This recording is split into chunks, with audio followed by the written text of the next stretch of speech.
Hello everyone, স্বাগতম জানাইছো মোৰ সকলোকে মোৰ অন্য এটা নতুন ভিডিঅ' লৈ।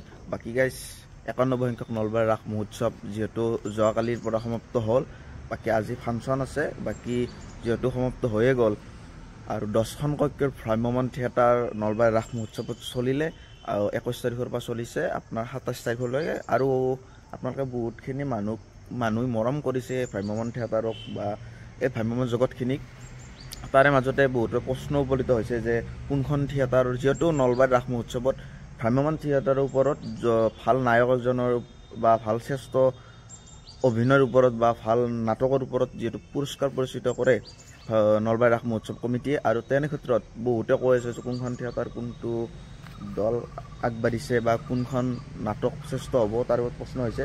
বাকী যিহেতু আমি ভ্ৰাম্যমানত জড়িত অলপ হ'লেও আছোঁ, তাৰে মাজতে এটা নাম প্ৰায় সকলোৰে কমেণ্টত বা ময়ো পোষ্ট কৰিছোঁ, তাতে কমেণ্টত আহি আছে। সেইজনে হ'ল থিয়েটাৰ সূৰ্যৰ মঞ্জিল বৰুৱা দা।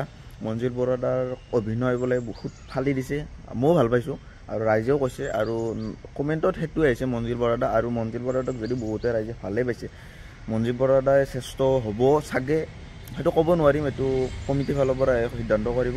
বাকী আপোনালোকে কোনখন নাটক আপোনাৰ ভাল লাগিল, কোনখন থিয়েটাৰৰ কোনখন নাটক কোনজন অভিনেতাক ভাল লাগিল, আপুনি ইউটিউব ভিডিঅ'ত কমেণ্ট কৰিব। আৰু বাকী আজি জয় বৰুৱা দাৰ ফাংচন আছে, আমি চাবলৈ যাম। আপোনালোকে যদি ওচৰৰে হয় আহিব, ভাল লাগিব, একেলগে চাম।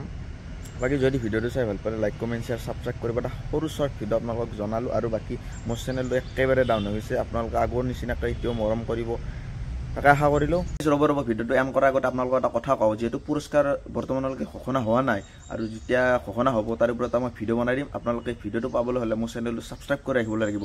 আৰু চেনেলটো ছাবস্ক্ৰাইব কৰিলে নহ'ব, কাষত থকা নটিফিকেশ্যন বটনটো অন কৰি থ'ব লাগিব, তেতিয়া ভিডিঅ' মোৰ নটিফিকেশ্যনটো পাব। বাকী আজিলৈ বাই বাই, নতুন এটা ভিডিঅ'ত লগ পাম, ধন্যবাদ।